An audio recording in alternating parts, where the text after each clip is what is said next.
Nosso primeiro assunto da aula de hoje é continuação do tema atos processuais.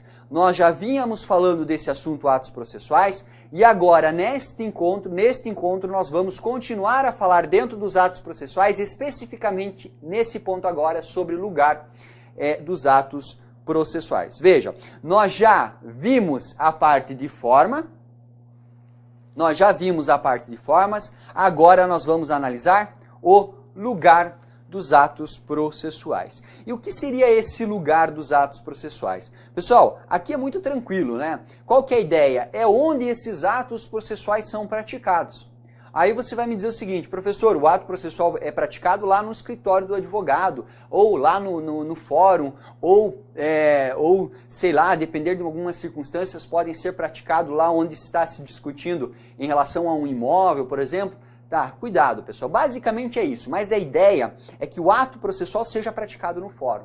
Mas, professor, e como que funciona, por exemplo, uma petição? Essa petição ela não é praticada lá, ela não é feita e ela não é enviada lá no escritório? Sim, mas geralmente quando é para um processo eletrônico, e aqui eu já estou pressupondo que o processo seja eletrônico, porque é a tendência, embora você esteja praticando ele fisicamente, não dentro do fórum, como era antigamente, que você pegava a sua petição e ia lá para protocolizar essa petição, você está acessando um ambiente virtual do fórum, do juízo, portanto você está sim praticando esse ato processual dentro de um ambiente, dentro do fórum praticamente, certo? Só para esclarecer esse detalhe, acredito que isso não deve ser cobrado, mas é só para que você tenha uma compreensão. Claro, o professor Victor Dalton, lá de informática, pode esclarecer melhor para vocês esses aspectos, como que funciona essa questão de acesso, credibilidade, integridade do acesso. Enfim, vem cá comigo, dentro de atos processuais, o que é importante que você saiba. Primeiro, a regra, né? A regra você já sabe, eu já falei aqui, mas a regra é que esses atos processuais, eles sejam praticados onde? Na sede do juízo, ok? Regra é que os atos processuais sejam praticados na sede do juízo. Professor, temos exceções? Sim, temos várias exceções. E é aqui que você tem que ficar atento para a sua prova. Quais seriam essas exceções? Ou seja, em que hipóteses nós temos a prática de atos processuais fora da sede do juízo, né? Vejam, pessoal, nós costumamos elencar, de acordo com o que nós temos lá no nosso CPC, nós temos 4 exceções. Vou colocar a primeira delas aqui. Deferência, né? Deferência. E se você tiver com o CPC na mão, você vai dar uma olhadinha lá no artigo 454 do novo Código de Processo Civil. O que esse dispositivo diz? Esse dispositivo fala o seguinte, que em relação a determinadas autoridades, elas serão ouvidas onde elas prestam as suas funções, ou onde elas estiverem, ou onde elas combinarem com o magistrado que elas serão ouvidas. É uma hipótese de deferência, certo? Portanto, ela é bastante restrita e essas hipóteses estão elencadas lá no artigo 454. Não é um momento para estudar, mas você toma nota no seu material aqui para que posteriormente você posteriormente, lá na hora da sua revisão, você dê uma olhadinha, certo? Primeira hipótese de exceção. A segunda hipótese de exceção, pessoal, é o caso de interesse da justiça.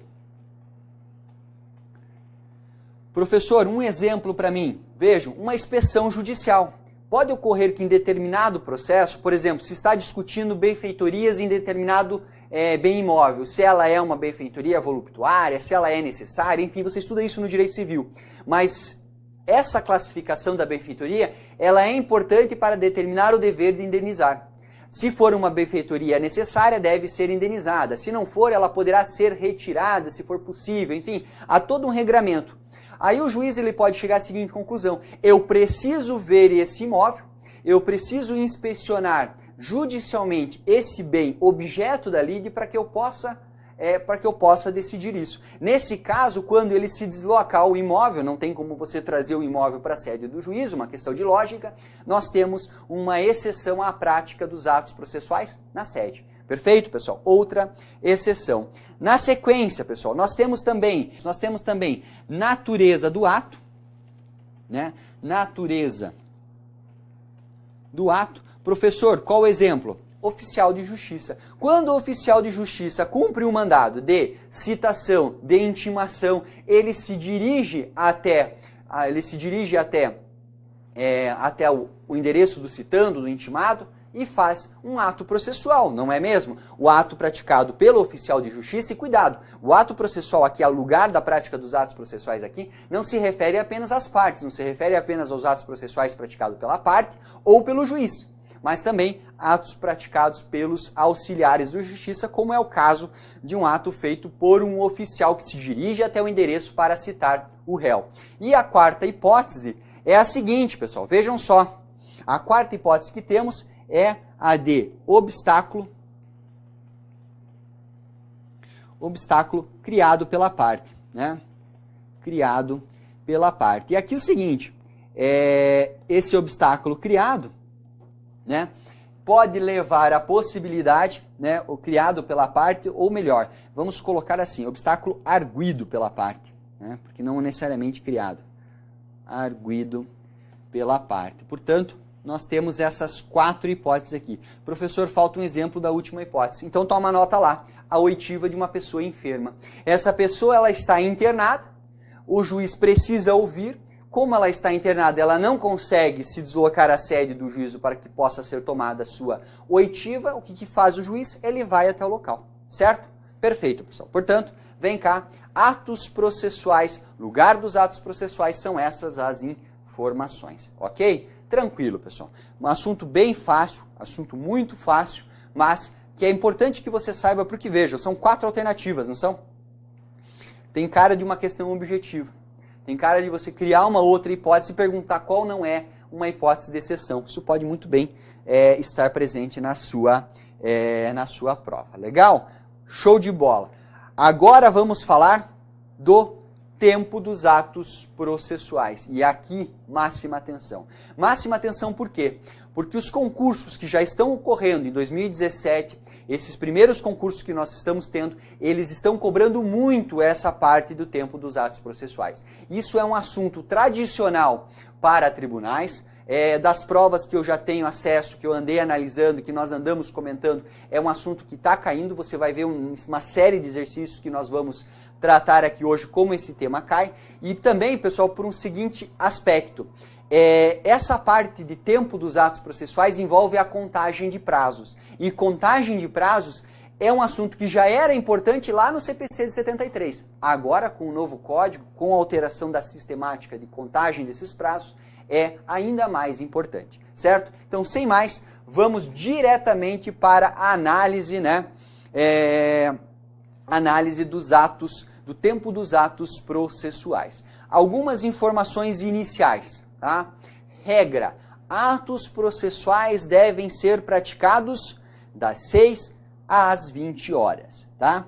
Atos processuais devem ser praticados das 6 às 20 horas e, atenção, em dias úteis.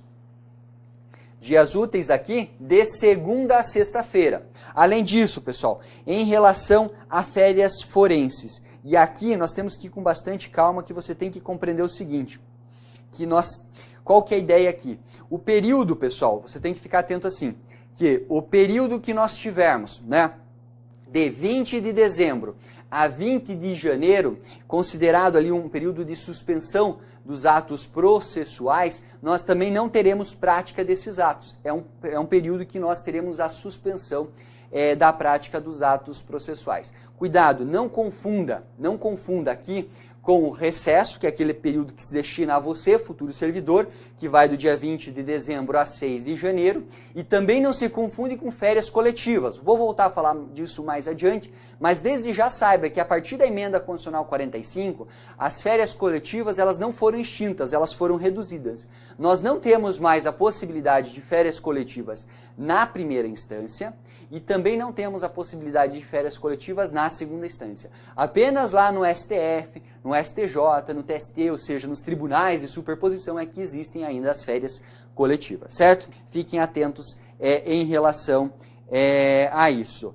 Seguinte, pessoal, vejam, ainda, só para tratar aqui, para compilar aqui as informações, lembrando, conforme eu já disse para vocês, em relação aos feriados, né, que são dias declarados em leis como feriado, sábados, domingos e dias úteis, nós não temos prática de atos processuais em regra. Ótimo, pessoal. Então, vem cá comigo, vamos lá dar uma olhadinha agora em duas questões do CESP. Vão colocando aqui para mim a resposta, duas questões do CESP recentes que cobraram essa temática. Perfeito? Vejam só. À luz do novo Código de Processo Civil, julgue o item seguinte referentes aos prazos e aos atos processuais. Vejam, citações, intimações e penhoras poderão ser realizadas no período de férias forenses, bem como nos feriados e nos dias úteis fora do horário regular, independentemente, olhem só, independentemente de autorização judicial, respeitando-se a regra constitucional da inviolabilidade do domicílio. Pergunto para você, certo ou errado? Certo, pessoal. Se você der uma olhadinha lá no artigo 212, parágrafo 2º do NCPC, ele vai dizer o seguinte para você. Ele diz justamente que para a prática de atos processuais, para citações, para intimações, para penhoras, elas poderão ser praticadas durante o período de férias forenses, inclusive em feriados e também, pessoal, nos dias úteis fora do horário regular. E não dependem, e é isso aqui que tem caído muito em prova, e eles não dependem de autorização judicial, tá bom? Então fiquem atentos aqui, essa assertiva do CESP, ela está correta, cuidado, isso aqui deve cair bastante na nossa prova. Perfeito, pessoal? Mais uma assertiva do CESP aqui, 2016, vejam só. No que diz respeito às normas processuais, à função jurisdicional, à petição inicial e ao tempo e lugar dos atos processuais, conforme o novo CPC, julgue. Vejamos. Embora a lei preveja a realização de atos processuais em dias úteis, das 6 às 20 horas, a prática eletrônica de atos processuais poderá ocorrer em qualquer horário, até as 24 horas do último dia do prazo? Pergunto, está certo ou está errado? Pessoal, cuidado, né? Cuidado porque se você ficar pensando apenas na regrinha que eu acabei de falar, você vai dizer que está errado. Mas aqui tem que ficar atento ao que nós temos lá no 213 do NCPC. E isso aqui é muito importante porque, na verdade, agora nós temos uma mudança de entendimento, na verdade, mudança de entendimento não. Nós temos muitos atos processuais sendo praticados, deixa eu achar o 213 aqui, sendo praticados na forma eletrônica, né? O que diz esse 213? Justamente isso, ó, que a prática eletrônica de ato processual pode ocorrer em qualquer horário, até as 24 horas do último dia do prazo. Qual que é a ideia? O fórum ficaria aberto ininterruptamente. Então, o sujeito teria até as 24 horas. Ah, professor, ele tem, portanto, até as 23h59. Tecnicamente, essa expressão não estaria certa. Mas é o seguinte, ele tem até virar 24 horas, até o último segundo, último instante em que ele conseguir efetuar o registro, ele pode publicar, pode peticionar dentro do prazo. Então, ele não precisa observar para peticionamento, isso aqui é importante, inclusive o horário de funcionamento do fórum. Por quê? Porque nós temos o seguinte, muitas vezes o fórum fecha às 6, muitas vezes o fórum fecha às 7, isso vai depender da organização de cada tribunal. Quando você vai praticar um ato processual na forma física, você tem que observar o horário de expediente do fórum, tá? Então fiquem atentos que essa está certa, regra expressa lá, né, lá do artigo 213 do novo Código de Processo Civil. Então retorna aqui comigo. Deem uma olhadinha rápida aqui, pessoal. É isso que nós temos aqui cobrado. Vejam, questões recentes do CESP envolvendo o assunto. Ótimo. E agora, na sequência, eu vou tratar de temas fundamentais, de tema fundamental para a tua prova, que é o prazo. Quais são os prazos, prazo subsidiário, prazo para comparecimento e também a questão da contagem dos prazos processuais. Então, renovem aqui, deem uma respirada e agora vem comigo que nós vamos falar de um assunto muito importante para fins do nosso estudo. Vejam, primeiramente, pessoal, eu vou colocar aqui, até para a gente ter uma certa segurança na nossa análise, quanto à questão do que é do conceito de prazo processual. Vejam só. Prazo processual nada mais é do que um lapso temporal, entre dois termos. Entre dois termos. Tá? Professor, o que seriam esses termos? Que seria esse lapso entre dois termos? Olhem só, pessoal, o que nós temos aqui? Nós teríamos um termo inicial, né, que nós vamos chamar de dies a quo, né, tem essa expressãozinha em latim, e nós temos também um termo final, que nós chamamos de, no latim, em dies ad quem. Estou colocando aqui, pessoal, só porque eventualmente a prova sua pode cobrar esse assunto na hora, perfeito? Então vejam só, isso aqui é o prazo.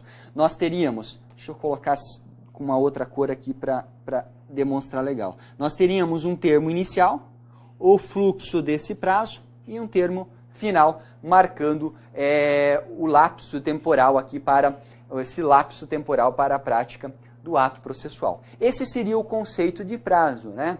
Para você, por exemplo, contestar, tem um termo inicial que se dá com a intimação da parte. A partir daí nós temos algumas regrinhas para a contagem desse prazo de 15 dias para a contestação e o último dia é o termo final. Basicamente é isso. E esse período que vai do termo inicial desde a citação até o último dia do prazo, é esse lapso temporal no qual a parte poderá, por uma única vez, gravem isso aqui quando eu for mais à frente falar de preclusão,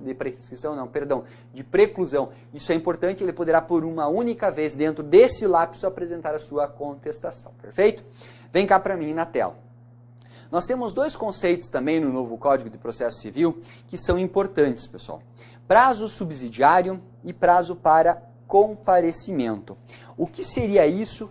Qual a diferença e por que eles são relevantes? Olhem só, se você abre o CPC, você começa a olhar o CPC, você vai ver que em várias passagens nós temos a previsão de prazo. Prazo para contestar, prazo para apresentar réplica, prazo para se manifestar. Ocorre, entretanto, que em alguns casos nós não temos dentro do CPC o prazo especificado. E aí, a competência agora sai da lei e ela passa para o magistrado, dizendo assim, juiz, se você for intimar a parte para dar vista dos documentos, você vai usar da razoabilidade. Ah, ele vai se manifestar em relação a uma folha? Dá-lhe 5 dias de prazo. Ah, ele vai se manifestar em relação a 1000 folhas? Dá 30 dias de prazo, certo? Aí o juiz, compete ao juiz ter a razoabilidade, agir de forma proporcional para fixar o prazo. Mas também o juiz pode não falar nada no prazo. Ou seja, não tem no CPC e o juiz não diz nada. Nesse caso, a parte poderá praticar o prazo em que tempo? É aí que entra o prazo subsidiário. Se nem a lei falar, se nem o juiz determinar o prazo, nós teremos o denominado aqui, prazo subsidiário. E esse prazo subsidiário é de 5 dias. Tá bom? Sempre que não houver previsão no CPC, nem mesmo não houver previsão no CPC, nem mesmo pelo juiz, nós teremos o prazo subsidiário. Legal, pessoal? Show de bola. Prazo para comparecimento. O que seria esse prazo para comparecimento? Vejam, o juiz pode determinar que a parte compareça em juízo em determinado prazo, dizendo, compareça em juízo até a data tal. Tudo bem. Mas se o juiz nada disser e pedir o comparecimento da parte, por exemplo, para uma inspeção ou para a apresentação de algum documento, esse comparecimento tem que se dar no prazo de 48 horas. Cuidado, pessoal. Então, não confundam esses prazos. São dois prazos que nós temos aqui importantes dentro do novo Código de Processo Civil. Legal? Só lembrando, né? Os prazos agora são praticados em dias úteis. Na verdade, isso aqui vai ficar mais claro à frente, quando nós estudarmos a contagem dos prazos, mas a regra é que nós tenhamos a prática desses prazos em dias úteis. Ótimo, pessoal. Show de bola. E aqui o seguinte, cuidado. Ato processual prematuro. Professor, o que seriam esses atos processuais prematuros. E aqui eu vou chamar vocês na tela, porque eu quero ler com vocês o artigo 218, parágrafo 4º do novo Código de Processo Civil. O artigo 218, parágrafo 4º, vai dizer o seguinte, olha só, lá dentro da parte dos prazos. Será considerado tempestivo o ato praticado antes do termo inicial do prazo. Então vem cá. Nós temos uma situação, esse aqui pegando o nosso esqueminha, a nossa representaçãozinha aqui, esse é o termo inicial. Vamos supor que a parte pratica o ato processual aqui. Antes mesmo do termo inicial do prazo, se nós tivermos a prática desse ato processual, ele será denominado prematuro. E o que o CPC diz expressamente lá no 218? Ele diz assim, que será considerado tempestivo. Por que eu estou chamando a atenção nisso? Porque antes do nosso novo Código de Processo Civil, havia um entendimento no sentido de que o ato processual, se ele fosse praticado antes do termo inicial, ele seria extemporâneo. Né? Deixa eu só anotar essa palavrinha aqui. Vejam só, ele seria chamado de extemporâneo.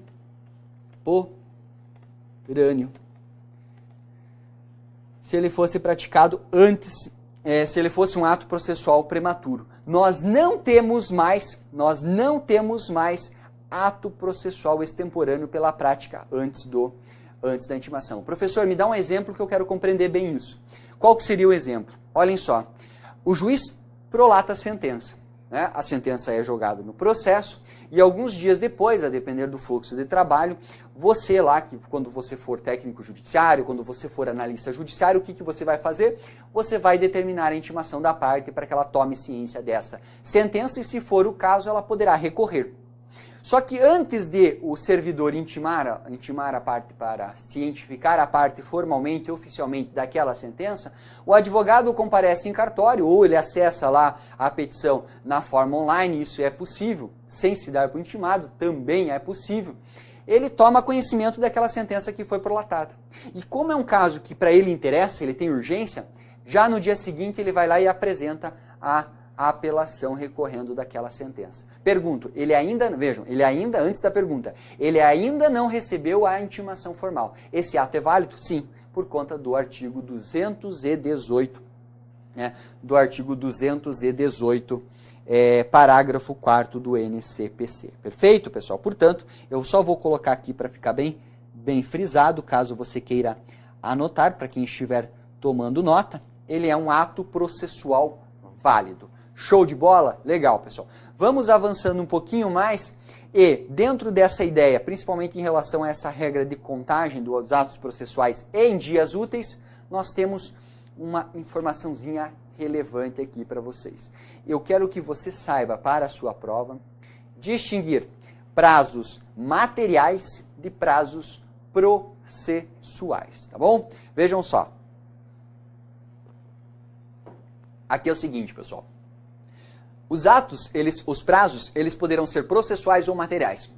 Os atos materiais, os prazos materiais, eles se referem ao direito material, ao direito civil.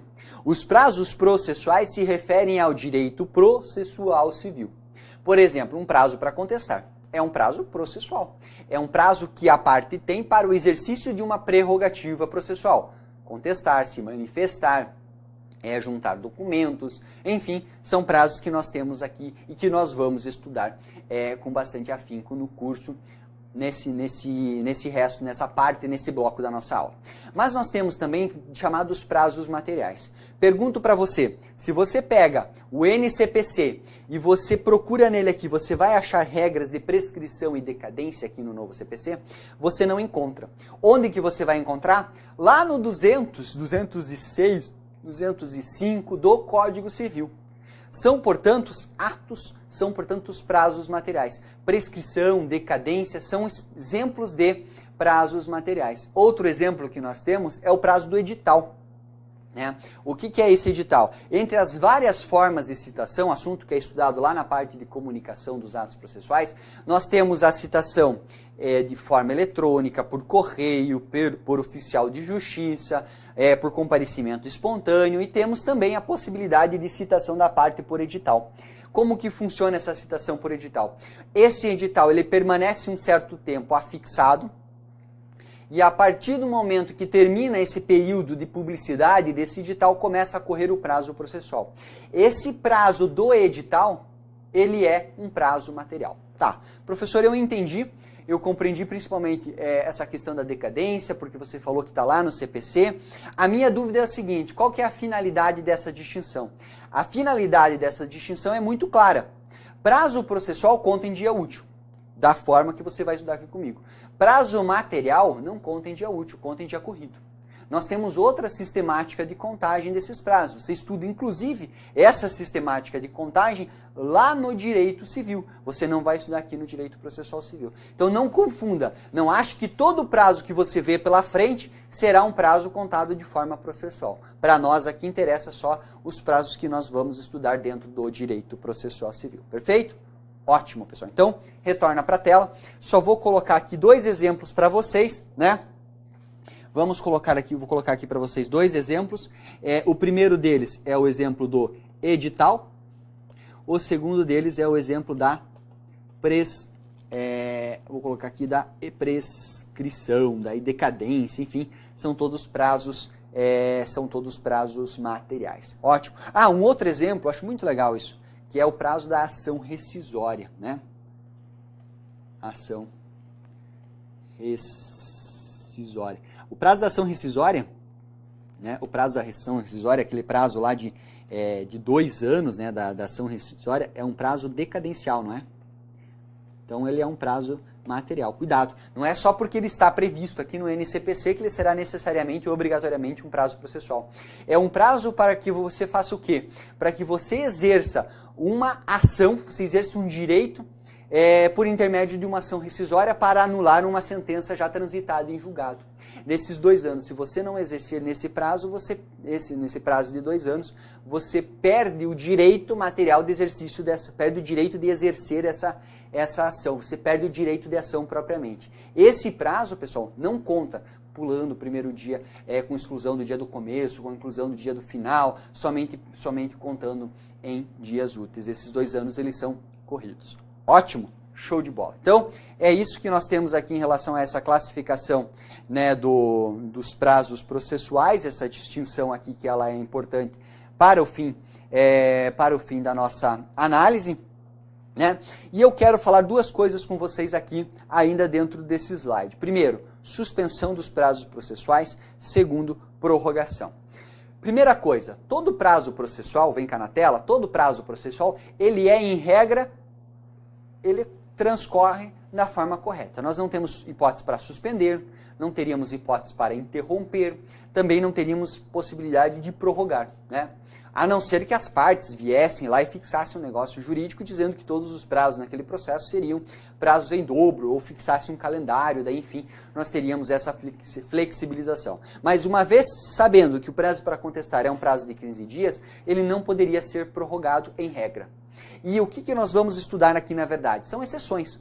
Quais seriam essas exceções? Seriam exceções que geram a interrupção, que geram a suspensão ou que geram a prorrogação do prazo, certo? Primeiro, suspensão dos prazos processuais. O que eu quero em suspensão? Primeira coisa, não confunda com interrupção, né? O exemplo melhor de interrupção de prazo processual é o prazo para os embargos de declaração, tá? Faça o raciocínio comigo. Tivemos a sentença. O advogado pega a sentença e começa a olhar a sentença. Daí ele faz assim, ele fez 10 pedidos, ele ganhou só 5. E ele olhou para a argumentação ali e ele viu que o juiz esqueceu de avaliar desses 5 pedidos. O juiz, desses 10 pedidos que ele formulou, ele ganhou 5, 4 pedidos foram negados e um juiz esqueceu, ele foi omisso. O que esse advogado pode fazer? Ele pode apresentar um embargo de declaração em relação a esse pedido omisso e poderá recorrer desses 4 pedidos que não foram deferidos, né? Apelar e embargar. O que ele tem que fazer primeiro? Apresentar os embargos de declaração. A partir do momento que ele foi intimado da sentença, começa a correr o prazo para embargar, que é um prazo de 5 dias. Começa a correr também o prazo para ele apresentar a apelação, prazo de 15 dias. Aí ele entra com os embargos de declaração. E o que acontece com o prazo de apelação? Continua correndo? Ele vai perder o prazo? Ele tem que apresentar a apelação juntamente? Não, porque ele não sabe o resultado, inclusive, desse embargo. Porque se esse embargo for positivo e o juiz entender que houve omissão e deferir esse pedido, beleza, mas se o juiz não deferir, ele também vai querer incluir ele na apelação. Aí ele faz 2 apelações, então, uma apelação em relação aos primeiros 4 pedidos que ele perdeu e outro, não. O que a legislação diz? Primeiro entra com embargos. E os embargos terão o efeito de interromper o prazo para apelação. O que significa dizer o seguinte? Que quando nós tivermos a publicação da sentença, né, ou da decisão de embargos de declaração, aí sim começa a correr o prazo de 15 dias para ele apelar de tudo. Né? Você veja, o prazo inicial da apelação é interrompido com a oposição dos embargos de declaração, certo? Isso é interrupção. Mas o que eu quero agora é falar de suspensão. O que é a suspensão? O prazo está caminhando. Né? O prazo está caminhando. Chegou no 10º dia, nós temos ali um feriado. Nós temos um feriado. Nós temos um final de semana. O prazo ele é suspenso, ele é congelado. Daí passa o feriado, passa o final de semana, volta de novo segunda-feira, o prazo continua. Chegou de novo o feriado, um outro final de semana. Para o prazo, ele congela. Passa o final de semana, o prazo retorna ao seu curso. Portanto, cuidado, a suspensão, nós não temos a recontagem e reinício do prazo. Na interrupção, sim. Uma vez interrompido, nós temos o reinício desse prazo. Aqui para a suspensão, não. Para a sua prova, você tem que saber quais são essas hipóteses de suspensão dos prazos processuais. Perfeito, pessoal? Vejam só. E aqui nós vamos começar com as primeiras regras de suspensão. A primeira delas é o seguinte: o prazo ele se suspende em sábados, em domingos, em feriados e dias sem expediente. Sábado, domingos e feriados e dias sem expediente, o processo, o prazo será suspenso. Passou esse evento, passou esse final de semana, passou esse domingo, passou esse dia sem expediente, o prazo continua a contar de onde parou. Show de bola?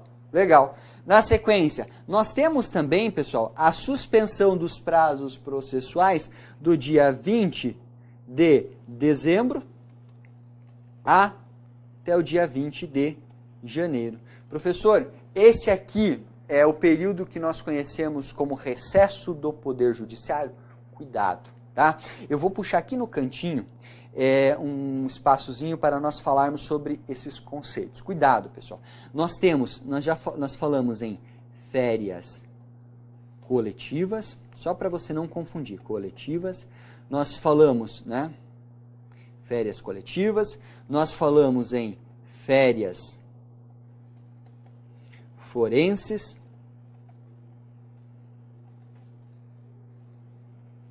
nós também falamos em suspensão dos prazos, né? Conhecido aqui também como período de férias dos advogados. Qual que é a diferença e quais são os períodos aqui? Esse período de férias coletivas, pessoal, eles ocorrem apenas nos tribunais de superposição,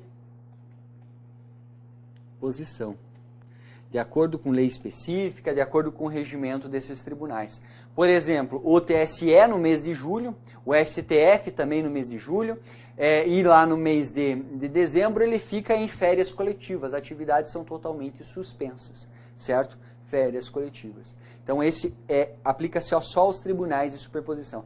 Professor, eu vou fazer o concurso do Tribunal de Justiça do Estado de São Paulo, eu vou ter essas férias coletivas? Não. Eu vou fazer TRF, tenho direito a férias coletivas? Não. Eu vou fazer TRE Rio de Janeiro, tenho direito às férias coletivas? Não.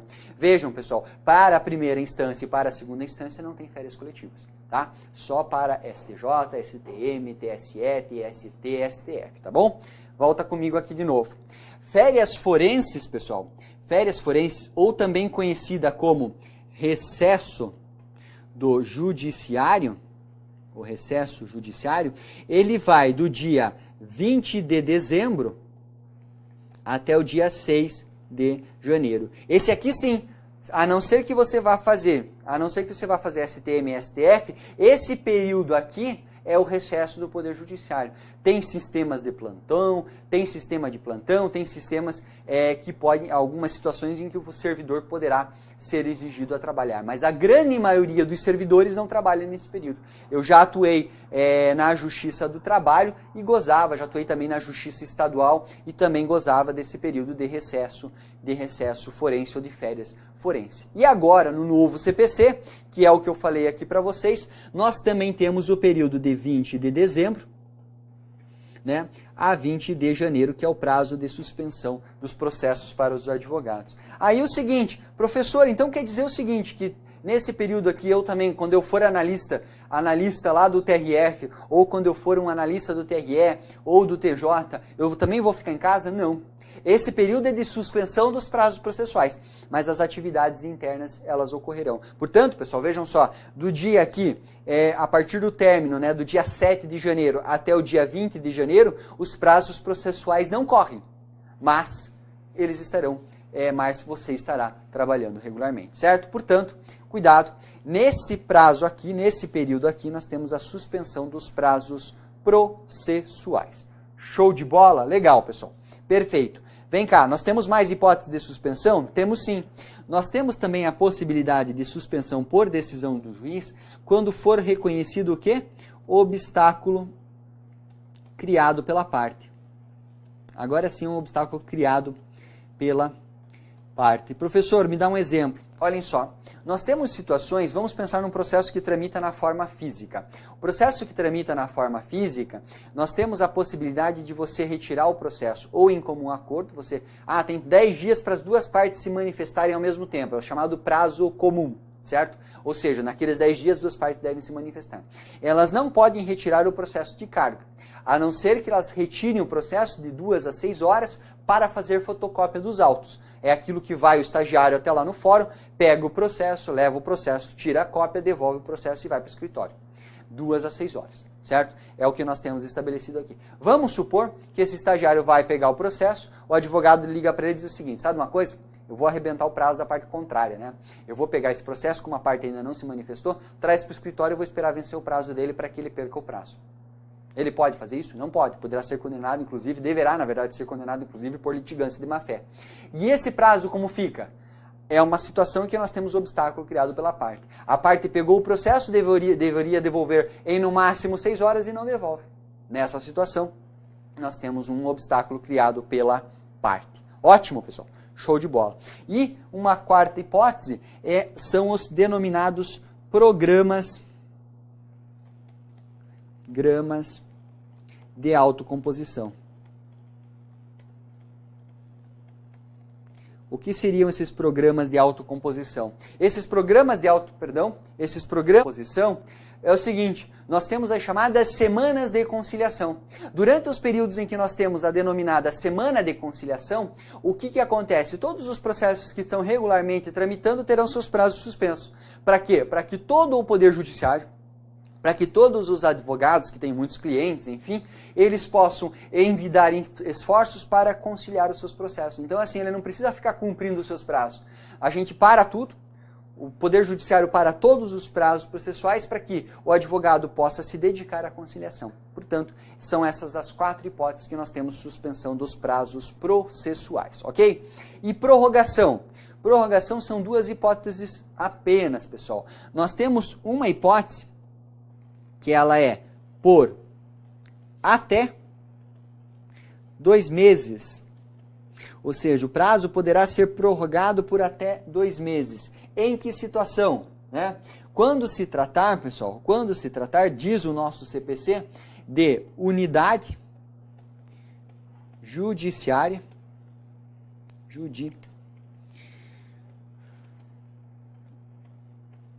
de difícil acesso. Unidade judiciária de difícil acesso. Nesses casos, nós temos a prorrogação do ato processual por até 2 meses. Mas não pode ultrapassar mais de 2 meses? Tem sim, pessoal. Nós temos possibilidade de ser, inclusive, mais de 2 meses. Em que situações nós temos a possibilidade de prorrogação do processo por mais de 2 meses? Quando nós tivermos, pessoal, a configuração de situações de calamidade.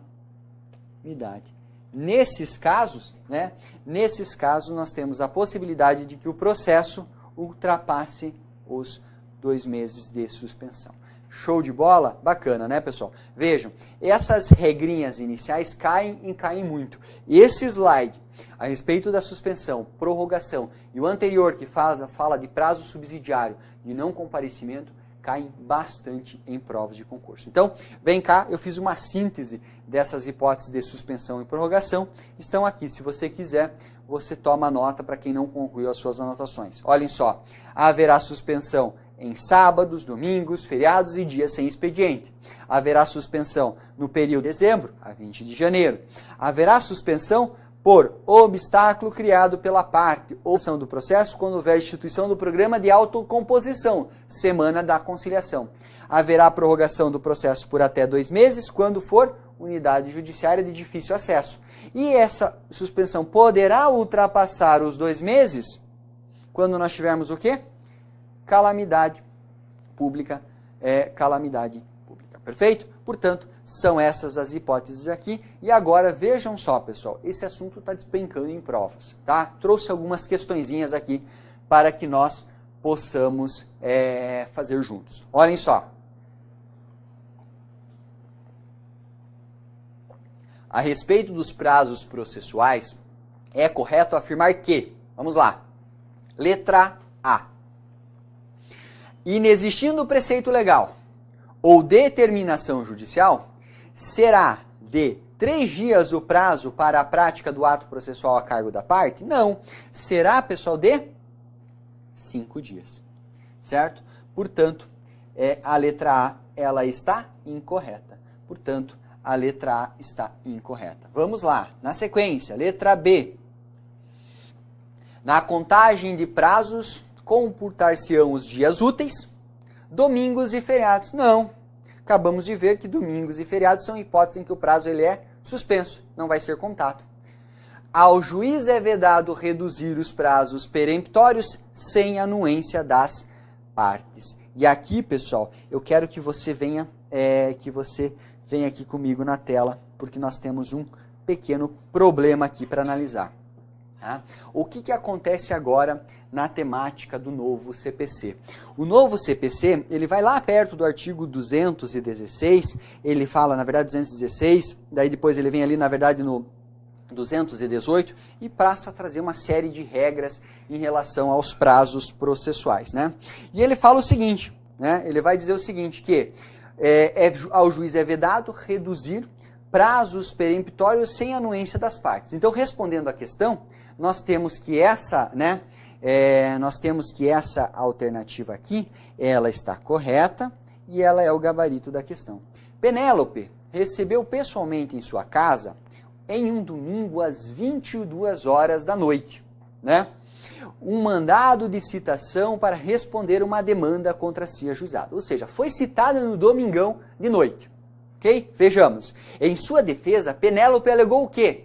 Que a citação é nula, pois os atos processuais devem ser praticados apenas em dias úteis, das 6 às 20 horas. Pergunto, o que essa alegação está certa ou está errada? Pessoal, vem cá comigo, vamos ler junto o artigo 212. Olhem só, o que o artigo 212 diz? Ele diz o seguinte, que os atos processuais serão praticados em dias úteis, das 6 às 20 horas, já vimos. Mas olhem só o parágrafo 2º.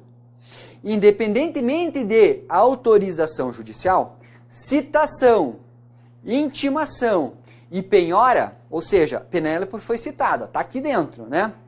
Poderão se realizar no período de férias forenses, onde as houver, e nos feriados, ou dias úteis fora do horário estabelecido nesse artigo, claro, observada a questão da inviolabilidade de domicílio que está lá previsto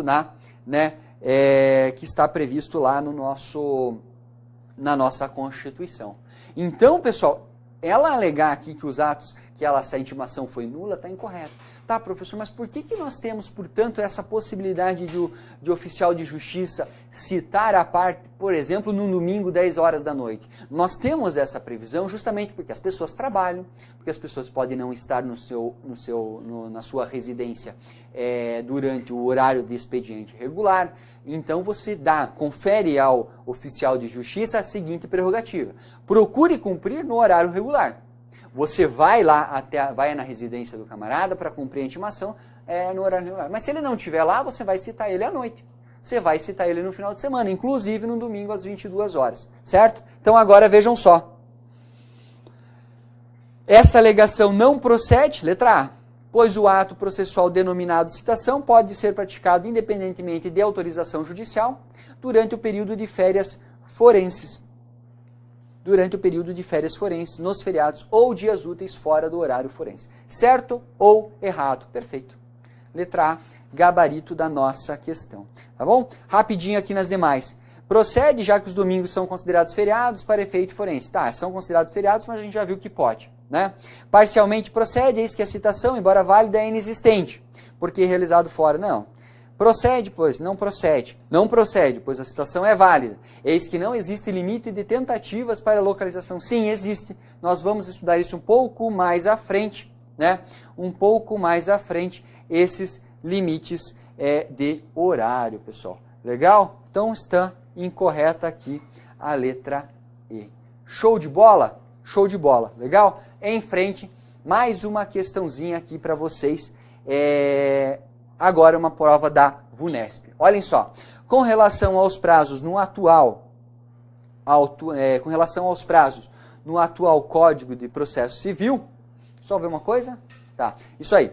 É correto afirmar que, inexistindo prazo legal ou judicial, ou seja, quando o CPC não fixar ou quando o juiz não determinar o prazo, esses atos processuais deverão ser praticados em 15 dias? Não, em 5. Então, a letra A está fora, a letra A está incorreta, ok? Vamos lá, pessoal, mais uma aqui.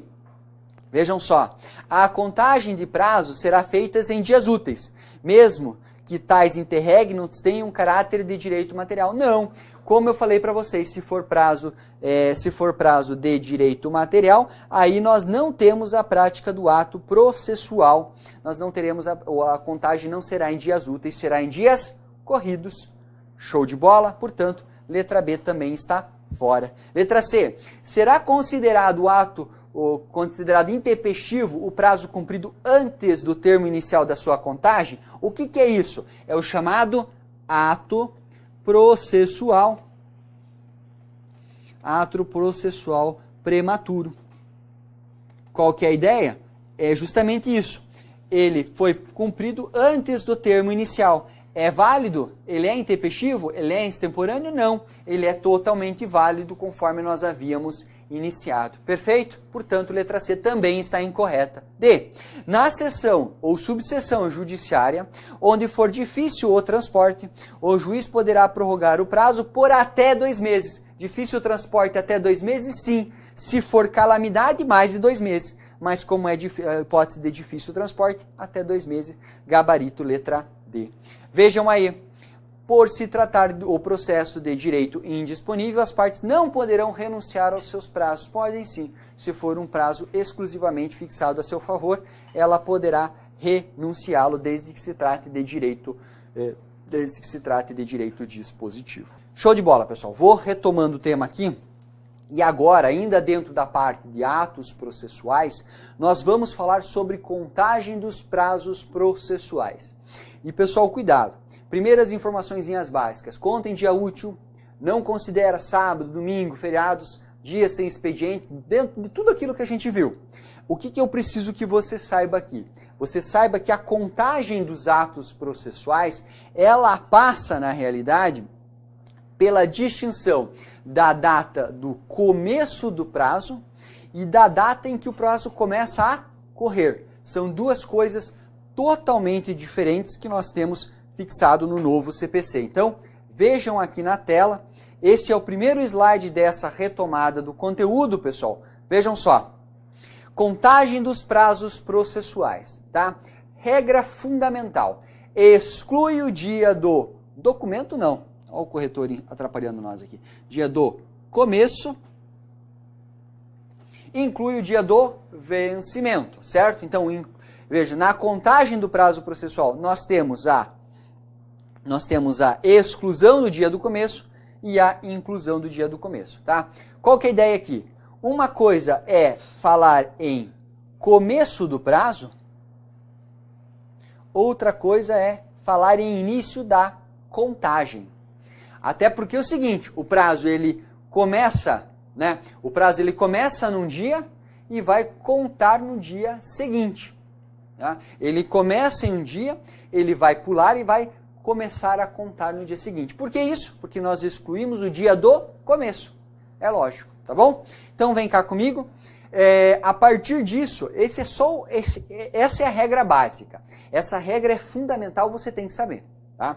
Essa é a regra básica. A partir disso, nós temos que olhar para as várias possibilidades que nós temos de comunicação dos atos processuais. Ainda não vamos falar de comunicação, é um assunto que vai ser explorado e aprofundado um pouco mais adiante, mas o que você tem que saber? Você tem que saber o seguinte, né? Você tem que saber o seguinte, que a citação, a intimação, a notificação pode ocorrer pelos correios, pelo oficial de justiça, pelo comparecimento espontâneo, pela intimação por diário eletrônico, por meio eletrônico, inclusive diário eletrônico e meio eletrônico são coisas diferentes. O meio eletrônico é aquela intimação por dentro do sistema, o diário eletrônico é aquela intimação colocada em diário de justiça eletrônico do Estado.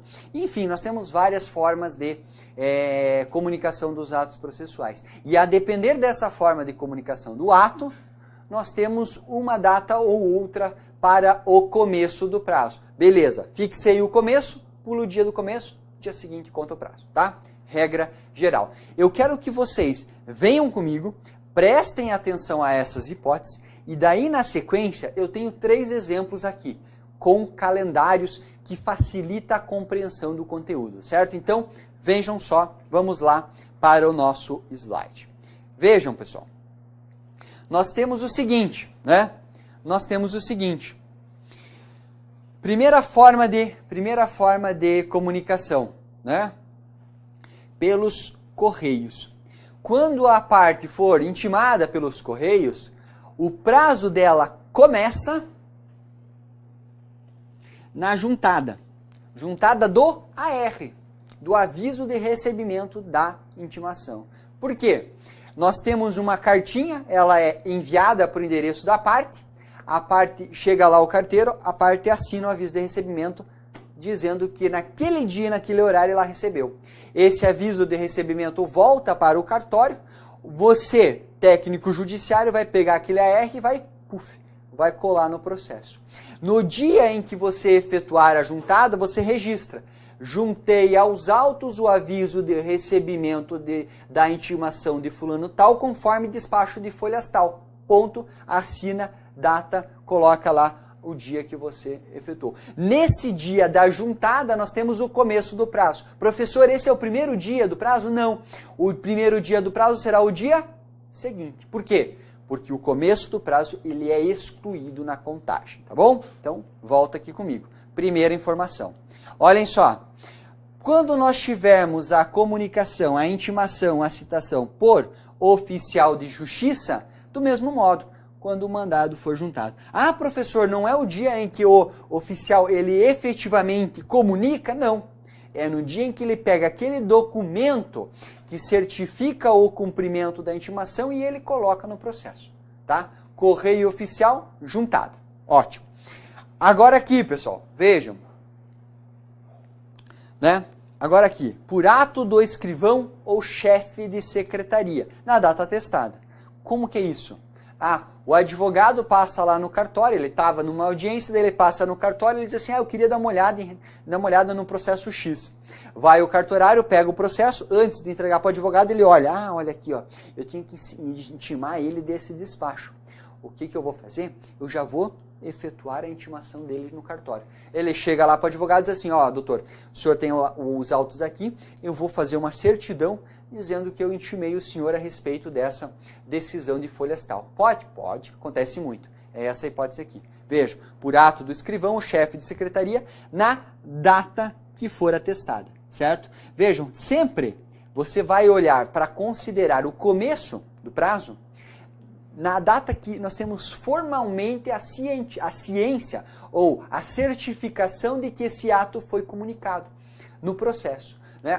Ele recebeu a R no dia 10, juntou só no dia 20. É dia 20. Por quê? Porque é no dia 20 que nós temos a certificação exata e formal de que aquela citação, de que aquela intimação foi realizada no processo. Tá bom? Então, retorna aqui.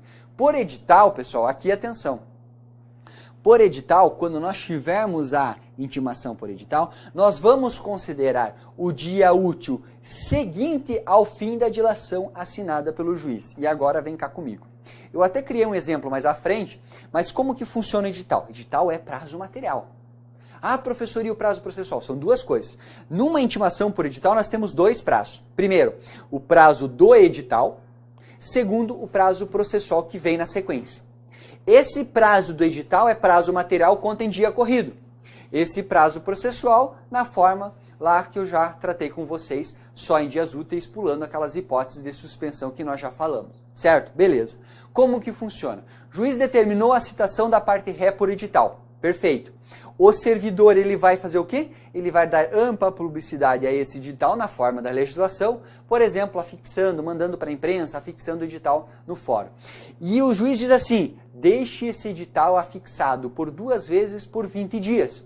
Deixe esse edital afixado uma vez por 50 dias. Ele pode. Depois que nós tivermos, o final desse prazo do edital, nós consideramos o começo do prazo. Olha só. No dia útil seguinte ao final do prazo de afixação do edital, nós consideramos o começo do prazo. E a contagem? No dia útil seguinte ao começo. Então, terminou o prazo do edital, tem o último dia dos 20 dias do prazo do edital, no dia 10, no dia 11 nós consideramos o começo, no dia 12 nós consideramos o primeiro dia do prazo processual, tá? Cuidado! Fique calmo, né? Isso pode estar gerando um certo embaraço na sua cabeça. Exemplos salvam vidas depois. Vem comigo. Via eletrônica. Qual que é a ideia aqui? Via eletrônica é o seguinte. É a intimação eletrônica via os sistemas de PJE, via os sistemas EPROX aqui de uma forma geral. Olhem só, pessoal. Né? Dia útil seguinte à consulta ou ao término do prazo para consultar, que é de 10 dias. Nós temos uma lei específica, 11.419, salvo engano, que trata da intimação pelo meio eletrônico. Qual que é a ideia? A partir do momento que a intimação se dá eletronicamente, nós vamos pressupor que a parte, o advogado, na parte do caso, ele tem um cadastro perante aquele sistema. Né? E daí, assim, o juiz determinou a intimação eletrônica. O advogado, ele não vai consultar isso no diário oficial, ele não vai receber um AR na sua casa. Ele vai no seu computador receber essa intimação eletrônica. A hora que ele acessar os autos do processo, vai aparecer um pop-up dizendo assim, para ele sim ser intimado daquele ato processual conforme determinação do juiz. Aí ele vai lá e, clica.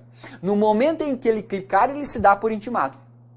Certo? No momento em que ele clicar, ele foi intimado. É o que diz aqui. Vejam, no momento que ele clicar, ele teve conhecimento. No dia seguinte começa o prazo.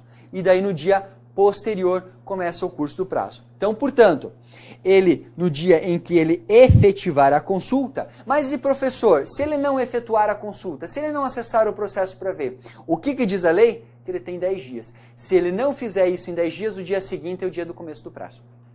Então, dentro desse prazo de 10 dias, nós temos o prazo para consultar. Se consultou, no dia seguinte considera-se começado o prazo. Se não consultou, no 11º dia, no dia seguinte ao 10º dia, considera-se começado o prazo. E o primeiro dia do prazo processual é o dia seguinte. Certo? Vamos lá. Pessoal, Diário de Justiça, data da publicação, né? Na data em que o diário ele for publicado. Aqui é a intimação lá pelos diários, aqueles diários que você daqui a pouco vai ficar acompanhando arduamente para saber quando você vai ser nomeado, que sai geralmente nesses diários de justiça, no DOU, se for para concurso federal, ou nos diários, nos DJEs, né, se for para concursos estaduais. Por retirada dos autos em cartório, no dia da carga. Qual que é a ideia? O juiz determina que a parte se manifeste no prazo de 5 dias. Nesse prazo de 5 dias que o advogado tem para se manifestar, quando for processo físico, ele pode comparecer no cartório e retirar o processo e ficar com ele durante esses 5 dias para que ele possa preparar sua manifestação. No dia em que ele retirar o processo do cartório para cumprir o prazo, é considerado o dia do começo do prazo, dia seguinte começa a contar, tá bom? E por carta precatória, né, é a data da juntada da comunicação ou da carta cumprida. Tá? Professor, o que seria isso? Aqui é o seguinte, aqui é muito legal. Carta precatória, ato de cooperação. Você mandou uma carta precatória para ouvir uma testemunha fora.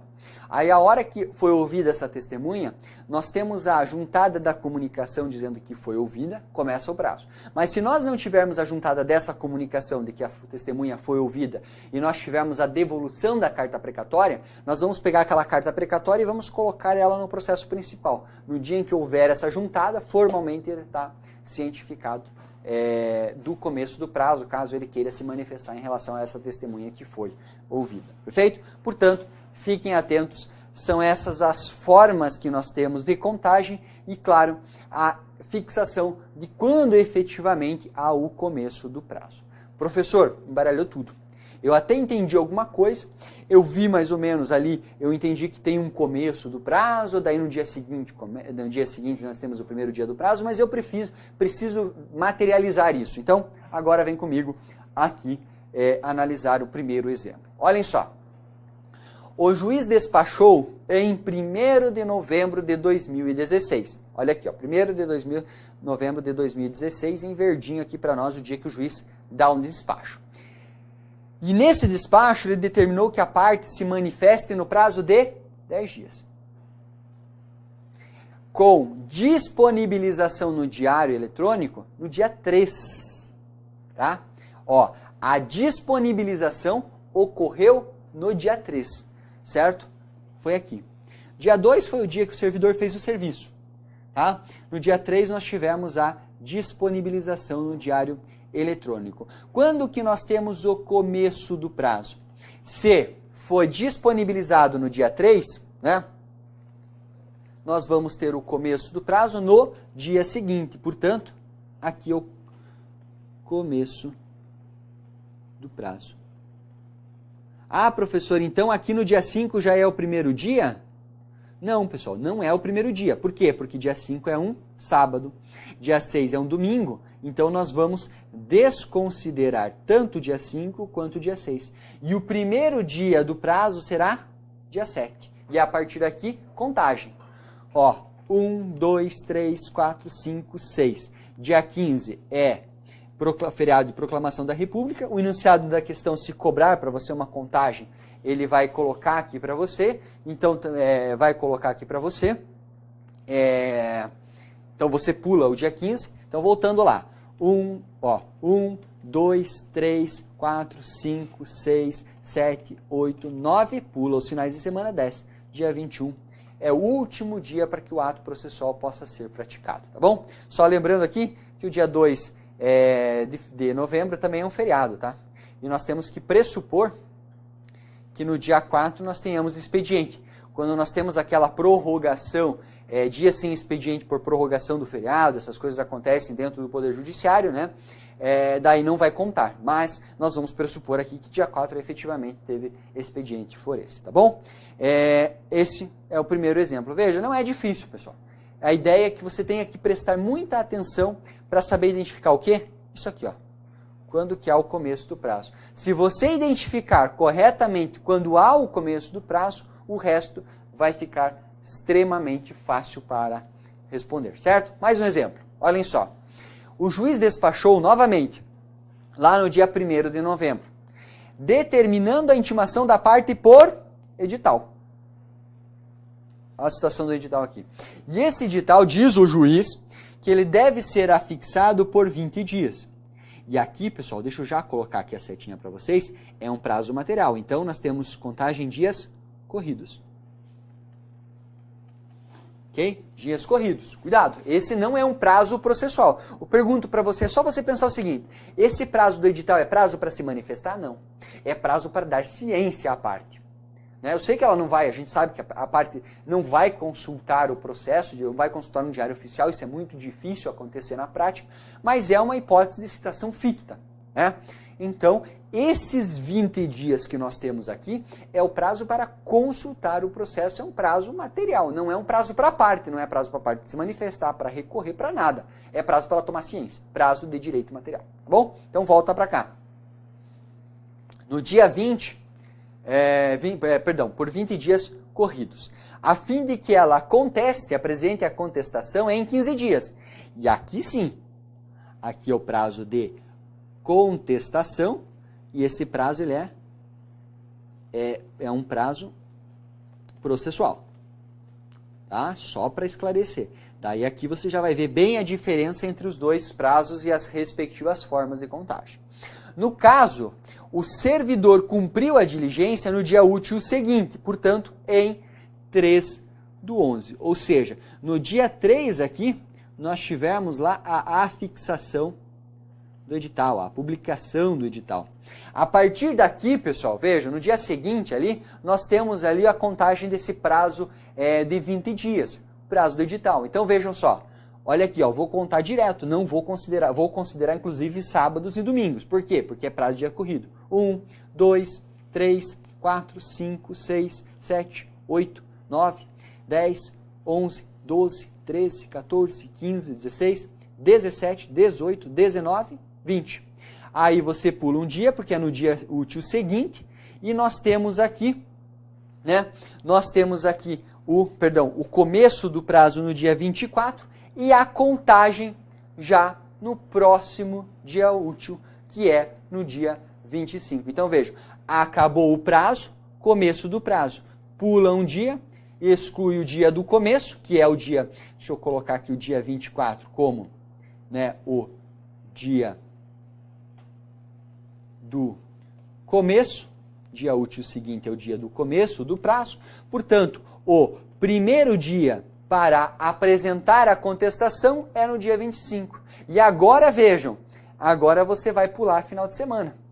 Agora você vai pular os domingos, certo? Olhem só, agora você tem que ficar atento para pular esses dias. Então, agora vem contar comigo 15 dias. Vamos lá. 1, 2, 3, 4, 5, 6, 7, 8, 9, 10, 11, 12, 13, 14, 15. Portanto, lá no dia 15 de dezembro é o último dia para apresentar a contestação. Viu só a diferença? Prazo de edital contra em dias corridos, prazo para ciência do ato a ser praticado. Não é um prazo para a parte, não é um prazo do processo. Perfeito. A partir do momento que termina o prazo de afixação, começa o prazo processual. Como ele começa, você pula o dia do começo e começa a contar no dia útil seguinte. Você vai começar a contar na sexta-feira do dia 25 de novembro, vai terminar lá no dia 15 de dezembro. Ótimo, pessoal. Excelente esse exemplo para que você possa distinguir aqui, distinguir aqui as duas hipóteses na hora da prova. Então, vejam só, dá uma olhadinha aqui quanto a essa diferença, perfeito? E daí, por fim, mais um exemplozinho, e esse exemplo nós vamos explorar a suspensão dos prazos processuais, Suspensão dos prazos processuais no final do ano. Olhem só, a parte, e aqui eu vou dizer o seguinte, já vou direto para o começo, tá? A parte ela foi intimada para praticar um ato processual, Ela foi intimada para praticar um ato processual no dia 16, E o dia em que ela é intimada, nós vamos considerar como o dia do começo do prazo. Vamos supor que o advogado, ele compareceu em cartório, E ele foi intimado lá pelo escrivão, para o chefe de secretaria. Então, no dia 16/12, nós temos o começo do prazo. Aí eu pergunto para vocês, eu vou considerar o dia seguinte como o primeiro dia do prazo? Não, pessoal. Por quê? Porque o dia seguinte é um sábado. Depois pulo domingo, perdão. Depois pulo domingo. O primeiro dia do prazo é no dia 19. E aí eu pergunto para vocês, professor, eu posso continuar contando dia 20 de dezembro? Não.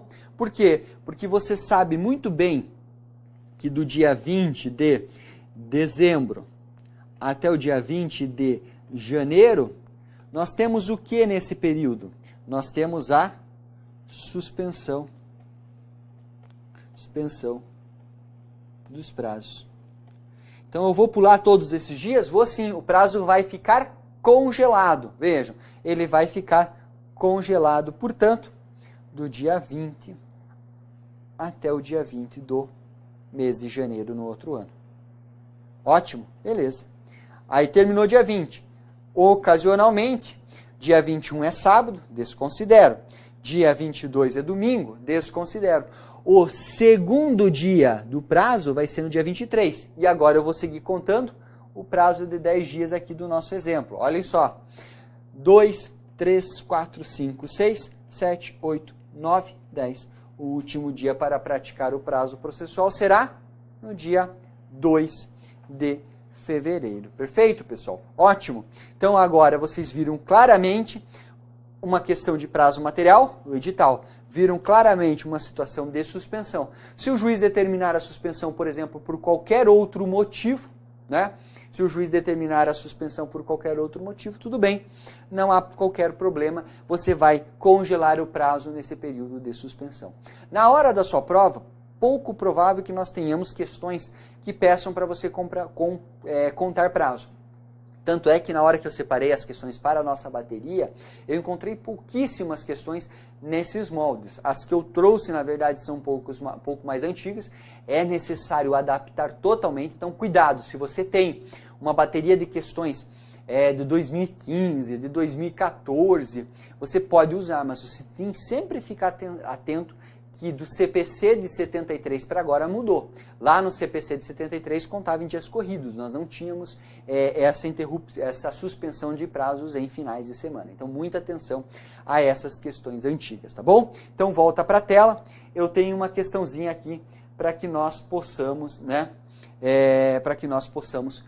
fazer junto aqui, como que foi cobrado num concurso da FCC. Vejam só. Vamos lá.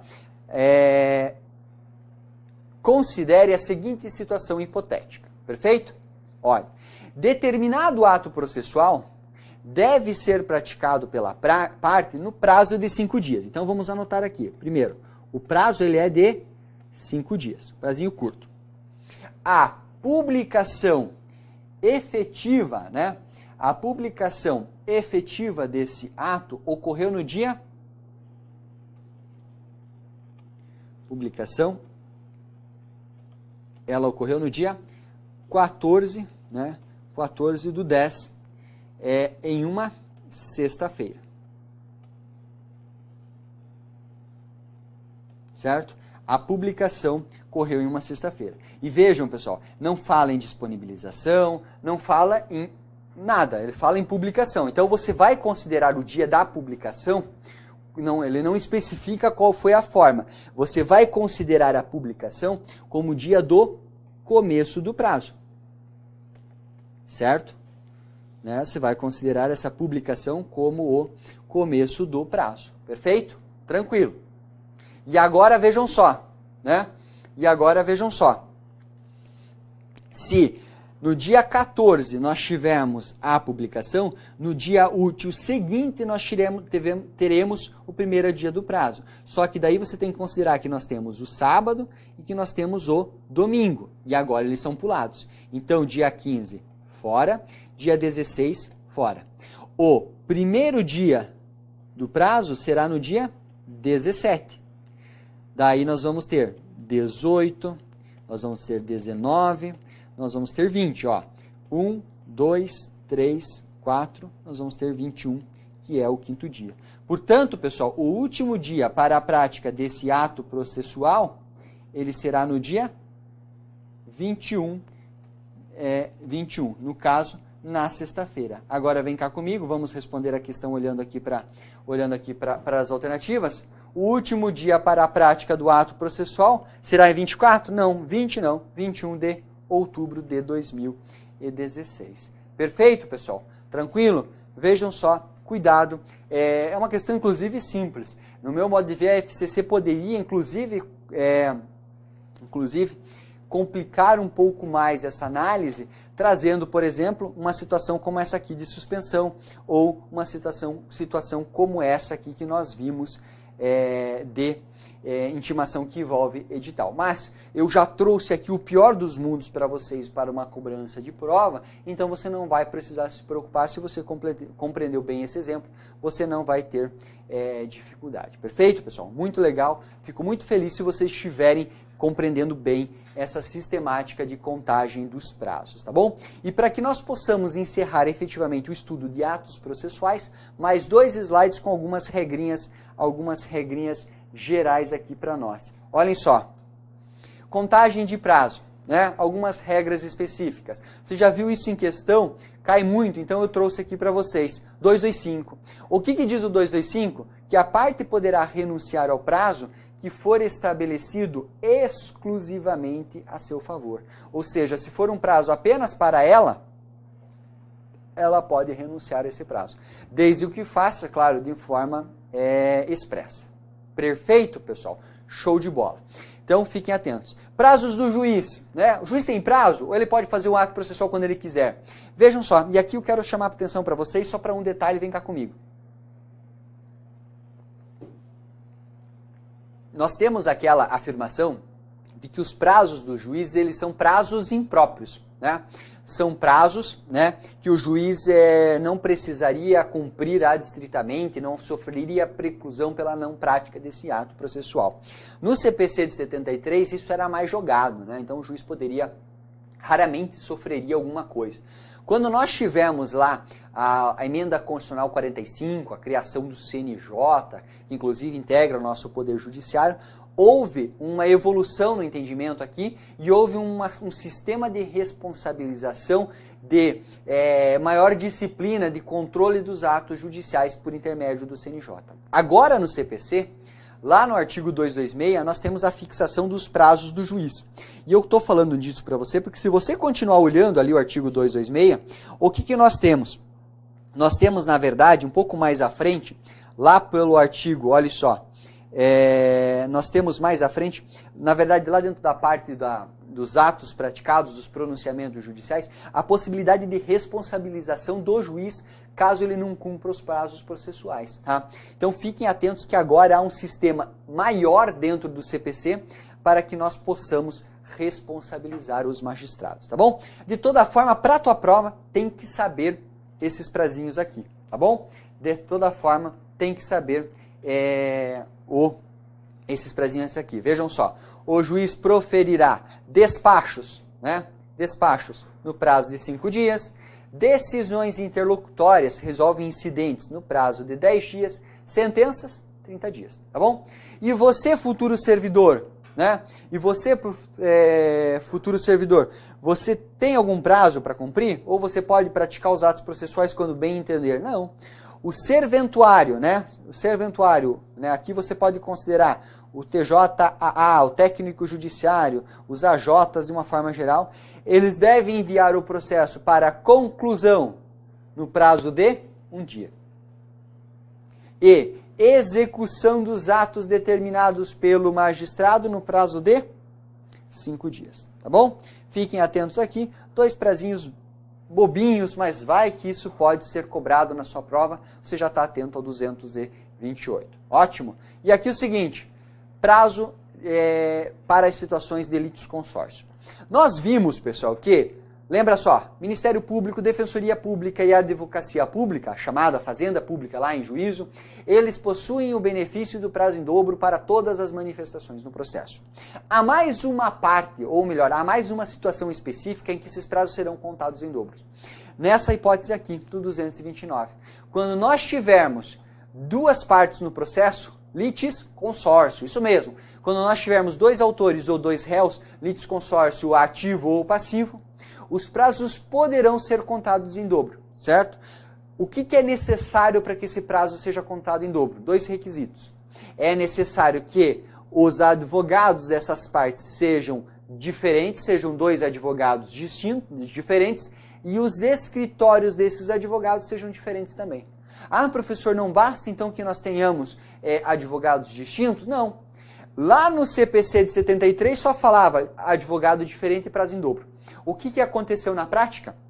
Pegávamos escritórios grandes que tinham lá 10, 15, 20 advogados associados e duas pessoas entravam com uma ação em litisconsórcio ativo. Colocávamos o autor A com o advogado X e o autor B com o advogado Y. Só que os dois advogados, eles eram do mesmo escritório. Seria uma forma de você burlar essa regra. Portanto, o que o 229 do novo Código de Processo Civil, disse? Que os litisconsortes que tiverem diferentes procuradores de escritórios de advocacia distintos. Aí sim, se nós tivermos essas duas situações configuradas, os prazos serão contados em dobro. Em dobro para quê? Para todas as suas manifestações em qualquer juízo ou tribunal, né? Ou tribunal, independentemente de requerimento. Perfeito? Essa é a regrinha do caput do artigo 222. Legal, pessoal? Então, vem cá comigo na tela. Nós finalizamos ato processual e, com isso, encerramos um bloco importantíssimo da nossa matéria aqui. Legal, pessoal?